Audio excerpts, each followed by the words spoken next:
In 2026, the old advice, rent is throwing money away, is officially dead. Omar wants a home to call his own. Lena wants the freedom to move. Today, we put emotion aside and look at the cold, hard numbers of the 2026 housing market. The owner's reality: Omar sees his house as an asset, but in the first 10 years, most of his mortgage payment is just interest going to the bank.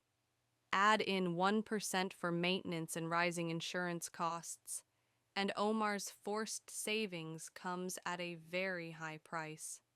The renter's edge: Lena pays rent, which is the maximum she will pay for housing. Omar's mortgage is the minimum. Lena takes the $1,200 she saves on taxes and repairs and puts it into the S&P 500. Her wealth isn't in bricks, it's in the market. The 10-year showdown. After a decade, Omar has home equity, but Lena has liquidity. In many 2026 markets, Lena's stock portfolio has actually outperformed Omar's home appreciation, especially after you subtract Omar's selling costs and commissions. So, who wins? If you plan to stay for 10 years, the buy side usually wins due to tax breaks and stability.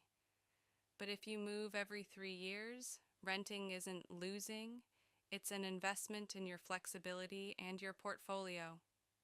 In 2026, wealth is about net worth, not a title deed. Don't follow old rules in a new economy.